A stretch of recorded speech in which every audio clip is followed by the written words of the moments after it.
naħseb il-mod ta' kif qed napproċċjaw dan id-dibattitu huwa ċar id-differenza bejn iż-żewġ naħat. Min-naħa tal-gvern dak tal-lum mhux ħajkun sempliċiment turija ta' saħħa politika. Imma hija wkoll turija ta' umiltà. Hija wkoll turija illi ma naħsbux l-affarijiet business as usual, illi nifmu, illi hemm kwistjoni illi ħasbet lin-nies, li tħasseb in-nies li qegħdin nindirizzaw u ndirizzajna b'mod deċiżiv u li għandna bl-approach illi qegħdin nagħtu nuru ċaru tont illi għalina illi tapologizza, illi ikollok nies bħal Konrad Mizzi illum għamel xi ħaġa li ma niftakar l-ebda Ministru Nazzjonalista jagħmilha. Jgħid, isma' kelli tort u napologizza. Li jkollok nies li jitkellmu min-naħa tagħna bħal Ministru Bartolo, bħal l-Onorevoli Farrugia, li jitkellmu dwar isma' kif dil-kwistjoni weġġathom, kif weġġatna lkoll. Mhux qegħdin hawnhekk ġejjin biex sempliċiment ngħidu isma' in-naħa l-oħra ħażina, aħna tajbin, għandna maġġoranza nieħdu l-vot u tlaqna l-barra. Anzi, u naħseb li hemm messaġġ qawwi ħafna hemmhekk li n-nies qegħdin jieħdu. Li dan l-gvern huwa totalment differenti mill-gvernijiet l-oħra ta' qabel. Li jħoss il-polz tan-nies, li jifhem is-sitwazzjoni, li li jiddeċiedi, lest illi jaġixxi. Min-naħa l-oħra jiddispjaċini li qed nisma' oppożizzjoni b'ton ta' arroganza li kont nismagħha biss meta kienet fil-gvern u kellha maġġoranza ta' 5 siġġijiet. Ton arroganti illi ta' min ma tgħallem xejn, ta' min huwa bla kredibilità minħabba il-passat riċenti li għandu, kif ukoll il-preżent illi għandu. Smajna kap tal-oppożizzjoni li ipprofessa ruħu ta' ġudikant, jippretendi li għandu xi monopolju fuq x'jaħsbu n-nies, l-ewwel wieħed bħala Prim Ministru jien nirrappreżenta l-sezzjoni tal-poplu. Nemmen li nirrappreżenta l-maġġoranza tal-poplu. Qed hawnhekk biex nirrappreżenta mbagħad fuq skala internazzjonali u f'dak li niddeċiedi il-pajjiż kollu. Ma żgur m'għandix l-arroganza tal-kap tal-oppożizzjoni illi naħseb illi jien nitkellem għall-poplu u ħadd ieħor jitkellem għall-annimali, jisna. X'hemm minn dan? Anzi llum stess smajna l-kap tal-oppożizzjoni jgħid li hu kważi mhux jitkellem biss għall-Maltin, jitkellem għall-barranin ukoll jgħidlek il-barranin x'qegħdin jaħsbu. Minn fejn jaħseb il-kap tal-oppożizzjoni li nagħta dan id-dritt id-divin ta' monopolju tal-opinjoni pubblika jew ta' x'jaħsbu n-nies. U jien ngħid li ġejja mill-arroganza ta' ġofieħ politika ta' min jaħseb li għandu dritt divin illi imexxi dan il-pajjiż. U li tant mbagħad jidħol f'dibattitu konvult illi joħloq storja, jibni storja f'moħħu jrid li l-kulħadd jemmen l-affarijiet jieħu kwotazzjoni minn hawn kwotazzjoni minn hemm out of context totalment u jinseġ storja illi jrida tidħol f'moħħ in-nies. U laqqas jinduna xi qed jgħid. Għadu kif qal il-kap tal-oppożizzjoni li jaqbel f'kull kelma ma' dak li qal il-Ministru Bartolo. Jien nissottoskrivi, jien naqbel kull kelma ma' li qal Varist Bartolo. Imma nfakru l-kap tal-oppożizzjoni l-Onorevoli Bartolo għadu kif qal illi is-sistema taċ-ċedoli li vvintawa stess hija mod ta' kif indaħlu l-korruzzjoni f'dan il-pajjiż. Jekk verament temmen dak li għadek kifet illi taqbel mal-Onorevoli Bartolo, il-lejla stess irtira s-sistema taċ-ċedoli li vvintajt inti. Għandna kap tal-oppożizzjoni li huwa imminat minn sistemi ta' nies ta' madwaru illi min għamel xogħol jew ordna xogħol bl-aħlas minn ħaddiema tal-gvern f'każini politiċi, min kien jitħallas minn kelli ma attendix għal tmiru, min kellu n-nies ta' madwaru missjuba fil-qorti ħatja ta' korruzzjoni li xxaħmu sabiex jirranġaw il-kontijiet tat-taxxa. Dawn huma mhux suspetti sur kap tal-oppożizzjoni. Huma fatti. Fatti provati. Fatti provati li inti dwar dan kollu m'għamilt assolutament xejn. U ġejt tgħid Għax minn dan kollu, għax għala mbagħad f'mument minnhom jipprova jitfa' dik il-biċċa tal-avukat ħalli jekk xi ħadd xi darba jikkwota jgħid jimmeċ li hemm korruzzjoni, qed li hemm suspett ta' korruzzjoni. Għal kif ma ġixxejx fuq suspett ta' korruzzjoni u xamma ta' korruzzjoni. Il-kap tal-oppożizzjoni ma ġixxiex fuq provi ta' korruzzjoni għal xogħlijiet għal favuri fawdex. Ġewh bil-provi u ma għamel assolutament xejn. Kif jista' jkun kredibbli. U rrid ngħid hawnhekk u ma xtaqx nieħu dan it-ton imma ma nistax. Ma weġibx dak illi qal il-kap tal-oppożizzjoni fuq ċertu affarijiet illi qal. L-ewwel qed qal waħda tajba qal ħadd f'din il-Kamra żgur m'għandu kumpanija jew kont il-Panama. Għala fl-axħar ħriġta minn ħalqek li jimmandi l-ebda tip ta' kont, l-ebda tip ta' kumpanija u dak kollu li int u l-akkolti tiegħek ilkom tippruvaw tinsinwaw, inti stess minn kliemek qed tgħid illi mhuwiex minnu. Issa jekk tgħidilti tgħidilna li ma kontx tafx qed tgħid, issa mbagħad nibdew nissospettaw illi assolutament iridu neħduk mux with a pinch of salt, għax għalilna 1 + 1 = 2. U naħseb li sem tasal sur kap tal-oppożizzjoni sal 1 + 1 = 2 fil-verità. Għaliex li kieku ngħidlek id-djun li sibna fl-Ene Malta, fl-Air Malta u f'postijiet oħra mhux ma' 1 + 1 trid tot, tibda tot u l-calculator tkissira sabiex tipprova issib il-kont u t-tarf ta' dawn l-affarijiet u ġi jgħidilna għax dawn 800,000 ta' u miljoni, mux ħanetħol jien naħseb li nħarġu ħafna affarijiet out of context.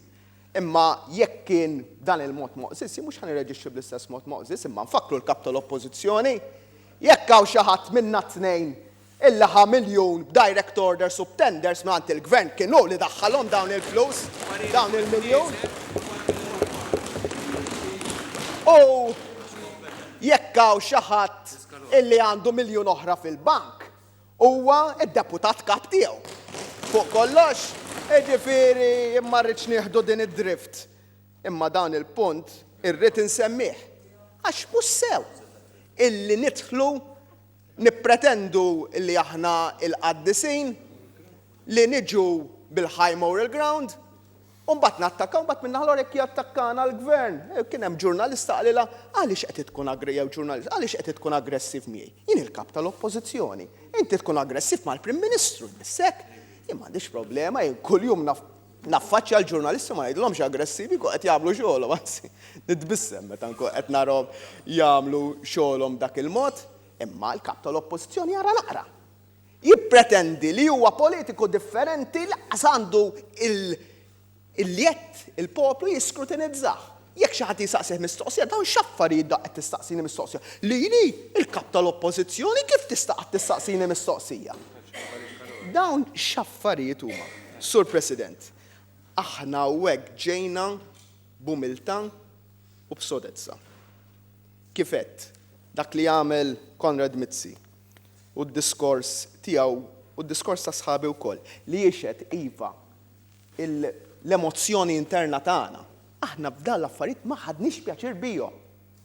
Imma qed nemmnu lil Konrad. U ħadna deċiżjonijiet ċari illi l-kap tal-oppożizzjoni qalli mhuma xejn. Alla ħares id-deċiżjoni li qed nieħu jien mhuma xejn.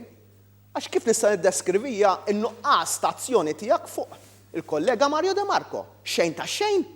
Assolutament xejn. 0 ta' 0. Għasna f'naqbad ngħidilha. Jien ħadthom id-deċiżjonijiet u nerfa' r-responsabilità ta' dawk id-deċiżjonijiet. U għalhekk aħna grupp maqut. Grupp maqut għax ma nirux hawnhekk b'ipokrazija. Niġu hawnhekk b'qalbna fuq sidirna illi nitkellmu fuq l-affarijiet illi verament qed iweġġaw in-nies, fuq is-suċċessi tagħna li mhux kollox abjad u iswed. Aħna m'għandux ngħidu aħna verġni u intom ix-xjaten. Ġieħ kemm hemm. Mhux qed nirċievu l-ebda tip ta' pjaċir li qegħdin nagħmlu hekk, għax aħna trattament bil-maqlub, demonizzazzjoni soċjali sħiħa. Min-naħa u jrid jidħol responsabbli għalija l-kap tal-oppożizzjoni din. Dal-paroli kollu wkoll, llum ħana esternalizza. Min nies membri parlamentari nazzjonalisti jiġu jkellmuk ejja insibu ftehim ħalli nagħmlu dibattitu aktar ċivili. L-ewwel wieħed ngħidilhom iva, imma ġorru responsabilità. Ġorru responsabilità, ġifieri ma nistax noqogħdu nagħmlu u ejja nneħħu l-ipokrezija kollha. Tal-verġ newpuri bil-mezzi tax-xandir tagħna u mbagħad neqdew bil-kanali minn taħt biex nimminaw lin-nies privatament. Mhux sewwa. Mhux sewwa għax ngħidu le dak m'għandux taqsam magħna dak m'għandux jaqsam magħna aħna. Ejja nkunu irġiel u nisa ma' xulxin. Bħal din disgustanti kien il-kap tal-oppożizzjoni jagħmel a veiled threat lil Leo Brinkat li ħajjipprova jandermajnja il-kandidatura tiegħu. Ġieħ kemm hemm. Ġieħ kemm hemm. Hija tal-mistħija. Jiġifieri inti taħseb sur kap tal-oppożizzjoni li aħna ma kenniex dubji dwar kandidati min-naħa tal-Partit Nazzjonalista, taħseb inti li l-predeċessur tiegħek kien jikkonsultani darba konsultani meta kien hemm kwistjoni ta' kriżi. U għamel sewa taf x'għedlu u għedt lilu għedt il-President tal-Kummissjoni Ewropea. Għedlu u ħanejda x'kienet jekk Tonio Borg isir kummissarju u jinqaleb il-gvern, inti tara kif tagħmel biex tipprova tirtiraħ b'xi mod jew ieħor tuża xi tattika politika. U għedlu assolutament le dak in-nomini tal-pajjiż ħanappoġġjah issa u nibqa' nappoġġjah wara. Dik id-differenza sur kap tal-oppożizzjoni, dik id-differenza. Jien illum nixtieq ngħid biss. U jiddispjaċini ħadd ħafna minn dan l-intervent biex nitkellem dwar affarijiet illi fil-verità naħseb li nistgħu ngħaddu mingħajrhom. Jien xtaqt nitkellem dwar is-suċċessi li għamilna, dwar il-suċċessi li ħankomplu nagħmlu, għax imbagħad kulħadd bravu biex jgħidilna mela l-HFO il-heavy fuel oil stajt neħħejtu f'ġurnata. Għax ma neħħejtux 25 sen ilu, mela la stajna neħħejnek f'ġurnata. Għax ma neħħejtux 25 sen ilu. Għax kien hemm il-commissions ħanejdilek, għax kien hemm il-commissions u kien hemm minn sħabek jieħdu l-commissions. Għalhekk ma neħħejtu. Għalhekk ma neħħejtu. Jew niġu nitkellmu mbagħad selective Spanja rreżenjaw l-Iżlanda, veru Spanja rreżenjaw, l-Iżlanda rreżenjaw. Kummissarju Ewropew ma rreżenjax, avolja martu inqabdet f'din il-kwistjoni, il-Prim Ministru Ingliż ma rreżenjax. Mhux qed ngħid dan biex niġġustifika, ejja nkunu lejali lejn l-intelligenza tan-nies. Jien illum naf illi hemm ħafna nies illi ma jaqblux miegħi, hemm ħafna nies oħra li jaqblu miegħi. Issa li kieku joqogħdu ngħid għax kien hemm opinion poll fuq gazzetta online. Jien mallem li n-numri inti n-nies li kieku qatt fuq in-numri jien. Il-kwistjoni tas-civil union qatt ma ressaqta għax 20% tan-nies kien hemm jaqblu miegħi, illum hemm 60% tan-nies jaqblu li din kienet it-triq li għandu jieħu l-pajjiż. Alla ħares, leaders are led by numbers. Leaders lead the numbers. Dik hija d-differenza. Dik hija d-differenza. Dik hija d-differenza. U mhux ħanaqaf il-bern qed ikkotalu numri oħra. Numri oħra jarhom jara affarijiet u jien nara l-affarijiet tiegħi li nara il-futur u d-deċiżjonijiet illi għandhom jittieħdu. Sur President, untemma hawnhekk. Jien gburi illi ħankomplu nieħdu l-passi li hemm bżonn ħalli din il-kwistjoni tal-governanza nindirizzaw iktar. Jien illum iktar konxju illi hemm affarijiet li nistgħu nagħmlu u li ma konniex qegħdin nagħmlu kien żball tagħna. Il-kuntratti għaliex ma nippubblikawhomx għandna xi ħaġa x'naħbu fija dal-affarijiet, hemm kwistjonijiet ta' sensitività kummerċjali. Imma hemm impenn ħa nippubblikaw kollox, għaliex m'għandniex nippubblikaw. U nieħodha fuq ir-responsabilità li kien hemm reżistenza li ngħidu jrid jgħaddi ċertu żmien, imma fl-aħħar mill-aħħar iva nippubblikaw. Żgur ħa nippubblikaw qabel ma kien ġie ppubblikat il-kuntratt tal-Arriva jew il-kuntratti l-oħra tal-Air Malta li qatt ma ġew ippubblikati fi żmien l-amministrazzjoni l-oħra. Imma nerġa' ngħid mhux ħanoqgħod nikkonsla x'ħadd ieħor kien għax aħna qegħdin hawnhekk biex nagħmlu d-differenza. U d-differenza sur President qegħdin nagħmluha bil-fatti l-kap tal-Oppożizzjoni għandna dan suppost għamilna l-aqwa fl-Ewropa ħa ngħidlek sur President. Jien illum gburi illi l-aqwa fl-Ewropa taf minn fejn inġiba.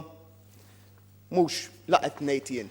Laqgħet jgħid il-kap tal-Oppożizzjoni, laqgħet jgħid ħadd ieħor x'qed tgħid il-Kummissjoni Ewropea fuq kif ħammorru aħna bħala pajjiż laburisti u nazzjonalisti, nies li jivvotaw, nies li ma jivvotawx, nies ta' kull partit tgħidilna li Malta l-mod ta' kif ħaġġib ruħha l-ekonomija ħatibqa' tkun b'saħħitha għas-sentejn li ġejjin, li l-investiment ħajstabilizza f'livell għoli ħafna u li n-nies ħajkollhom aktar flus fil-but.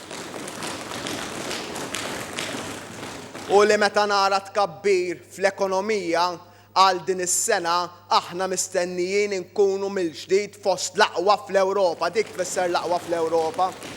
U dak li qegħdin nagħmlu flimkien illum, il-mod onest ta' umiltà li bih ġejna quddiem in-nies illi nuru s-saħħa tagħna ma nuru wkoll illi we know where we have erred u nieħdu l-passi fuq dan kollu irridu nagħmluh biex dawn il-kisbiet kollha ma jissaħbux minħabba dawn il-kwistjonijiet dak li jagħmel gvern responsabbli din hija l-bidla li n-nies ivvutaw għaliha u li aħna qed intuhom. Grazzi, Sur President.